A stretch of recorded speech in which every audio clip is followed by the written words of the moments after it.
उत्तराखंड में मज़ारें बन रही थी, हिमाचल में मज़ारें बन रही थी, और अब तो कुरुक्षेत्र, जहां भगवान कृष्ण ने भगवत गीता का पाठ किया, जहां उन्होंने कृष्ण को गीता का उपदेश दिया, वहां पे भी मज़ार बन रही है। एक तरफ पूरे देश में मज़ारें बनाई जा रही हैं, वहीं दूसरी तरफ मज़ार बनाना और मज़ार पे जाना हराम है, दरगाह बनाना, दरगाह पे जाना हराम है, पक्का कब्रिस्तान बनाना, पक्के कब्रिस्तान पे जाना हराम है। इसीलिए पूरे अरब में एक भी पक्की मज़ार नहीं है, पूरे अरब में एक भी पक्की दरगाह नहीं है, पूरे अरब में एक भी पक्का कब्रिस्तान नहीं है। और क्यों नहीं है? क्योंकि अजान में कहा जाता है ला इलाहा इल्लल्लाह, अल्लाह के अलावा और कोई इबादत के लायक नहीं है। इसका मतलब ये हुआ अल्लाह के अलावा किसी की इबादत करना ही नहीं है। इसलिए पूरे अरब में, कुवैत में, बहरीन में, दुबई में, जितने भी खाड़ी देश, ओमान में, कहीं पे भी मज़ार दरगाह नहीं है, क्योंकि उनका ये मानना है मज़ार दरगाह बनाना और मज़ार दरगाह पे जाना हराम है। इसलिए जो असली मुस्लिम है वो मज़ार दरगाह बनाते नहीं, जाते नहीं। अब सवाल ये है कि जब ला इलाहा इल्लल्लाह, अल्लाह के अलावा और किसी की इबादत हराम है, तो भारत में ये मज़ार बना बना के किसकी इबादत हो रही है? मज़ार तो इंसान की बनती है, और बुत परस्ती हराम है, तो फिर मज़ार पे किसकी इबादत हो रही है? फिर तो मज़ार पे जाने वाले को जहन्नुम में, मज़ार पे जाने वाला जहन्नुम में जाएगा, उसको जन्नत तो मिल ही नहीं सकती। बड़े प्लान्ड वे में भारत की ज़मीन पे कब्जा करने के लिए चारों तरफ मज़ार दरगाह बनाई जा रही है, पक्के कब्रिस्तान बनाए जा रहे हैं। वक्फ बोर्ड पहले ही लाखों एकड़ ज़मीन लेके बैठा हुआ है, अभी नई प्लानिंग के साथ जगह जगह मज़ारें बनाई जा रही हैं, दरगाहें बनाई जा रही हैं, पक्का कब्रिस्तान बनाया जा रहा है, जो कि पूरी तरीके से अन इस्लामिक है, अन कुरानिक है और हराम है। इसलिए मैं सरकार से निवेदन करता हूं, तत्काल अवैध निर्माण के खिलाफ कठोर कानून बनाएं। सभी मैं बुद्धिजीवियों से कहता हूं, इस पर सार्वजनिक चर्चा करें कि अगर अजान में जब ये कहा जा रहा है कि अल्लाह के अलावा किसी की इबादत नहीं हो सकती है, तो ये मज़ार में किसकी इबादत हो रही, किसको वहाँ अगरबत्ती दिखाई जा रही, किसको फूल चढ़ाया जा रहा है, किसको प्रसाद चढ़ाया जा रहा है? किसी, भाई हिंदुओं में तो पहले से भी होता रहा है, महापुरुषों की समाधि स्थल होती है, समाधि स्थल पर लोग हिंदू जाते हैं, वहाँ तो कहीं पाप बताया नहीं गया, लेकिन इस्लाम में तो बताया गया कि भाई अल्लाह के अलावा किसी की इबादत करनी नहीं है। इवन इस्लाम में तो माता पिता का भी पैर नहीं छूते, क्योंकि केवल अल्लाह के सामने ही झुकना है, माता पिता के भी सामने नहीं झुकना है। तो जब माता पिता के भी सामने नहीं झुक सकते, माता पिता का भी पैर नहीं छू सकते, तो जाके मज़ार पे किसको मत्था टेक रहे हैं, दरगाह पे किसको मत्था टेक रहे हैं? और अगर चलिए हम मान भी लेते हैं कि भाई ठीक है, अरब का इस्लाम अलग है, भारत का इस्लाम अलग है, भारत वाले अरब के इस्लाम को नहीं मानते, अलग से इस्लाम मानते हैं, तो ठीक है, तो फिर अवैध निर्माण क्यों हो रहा है?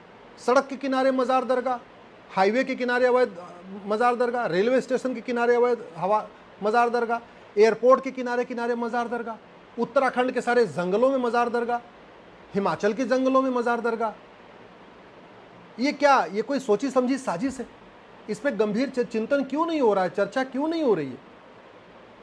पहली बात, इस्लाम में बुत परस्ती हराम है, तो मज़ार दरगाह बनाना, मज़ार दरगाह पे जाना हराम है। और अगर एक बार मान लिया जाए कि नहीं, भारत के जो मुस्लिम्स हैं, चूँकि ये कन्वर्टेड हैं, ये अरब के इस मुस्लिम को नहीं मानते, अरब का कल्चर नहीं मानते, भी भारत का, जैसे भारत में लोग मठ मंदिर जाते थे वैसे ही जाते हैं, तो ठीक है भैया जाओ, लेकिन कम से कम अवैध निर्माण तो मत करो। मज़ार दरगाह, बाकायदा ज़मीन खरीदो, वहाँ मज़ार दरगाह का निर्माण करो। ये क्या है कि फ्लाईओवर के ऊपर भी अवैध मज़ार दरगाह बन गई, ईंट भट्ठे पे मज़ार दरगाह, रेलवे स्टेशन के प्लेटफॉर्म पे भी मज़ार दरगाह। ये क्यों चल रहा है?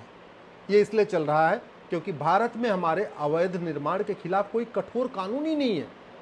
बहुत करते हैं तो क्या करते हैं, बुलडोजर लेके पहुंचेंगे, मज़ार को तोड़ देंगे, दरगाह को तोड़ देंगे। ये दिखावे के लिए होता है। जब तक एक मज़ार तोड़ी जाती है ना भारत में, तब तक पूरे भारत में 100 मज़ार बन चुकी होती है। जब तक एक दरगाह तोड़ी जाती है, तब तक भारत में 100 दरगाह बन चुकी होती है। इससे कोई फ़ायदा नहीं हो रहा है, इससे केवल नाम हो सकता है, थोड़ा जय जयकार हो सकती है, भाई हमने बुलडोजर लगा के मज़ार तोड़ दिया, दरगाह तोड़ दिया। सच्चाई ये है, जब तक एक तोड़ी जाती तब तक 100 बन चुकी होती है। अस्थायी समाधान, कठोर कानून, अवैध निर्माण विरोधी कठोर कानून। जब तक अवैध मज़ार बनाने को, अवैध दरगाह बनाने को, सड़क के किनारे अवैध निर्माण करने को, रेलवे स्टेशन के किनारे अवैध निर्माण करने को गंभीर अपराध घोषित नहीं किया जाएगा, 10, 20, 50 लोगों को 10-10 साल सज़ा नहीं होगी, तब तक ये खौफ नहीं पैदा होगा। अभी तो यही हो रहा है कि एक काम करो, मज़ार बना लो, बहुत होगा, पुलिस आएगी, वीडियो अगर बहुत वायरल हो जाएगा तो पुलिस आएगी, उसको तोड़ देगी, इतना ही होगा। बनाने वाले को सज़ा नहीं हो रही है, बनाने वाले कोई उस पर जुर्माना नहीं लग रहा है। मैं तो कहता हूं कि अवैध निर्माण करने वालों को कम से कम 10 साल सजा होनी चाहिए। अवैध निर्माण करने वालों को कम से कम 10 साल का 10 लाख रुपए जुर्माना हो चाहिए, तब खौफ पैदा होगा, तब नहीं बनाएंगे।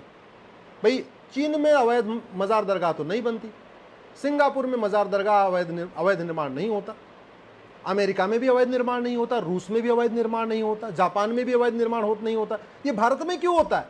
क्योंकि हमारा कानून सड़ा हुआ है। हम तूतू में करते हैं, बतौलेबाजी करते हैं, नूरा कुश्ती करते हैं, लेकिन अवैध निर्माण के खिलाफ कठोर कानून नहीं बनाते।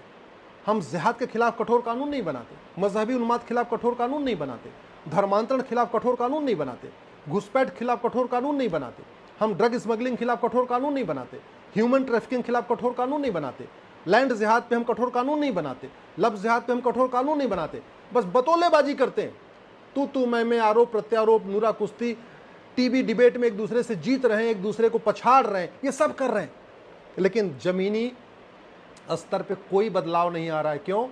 क्योंकि डॉक्टर बदलने से बीमारी ठीक नहीं होती है, दवा बदलना पड़ता है।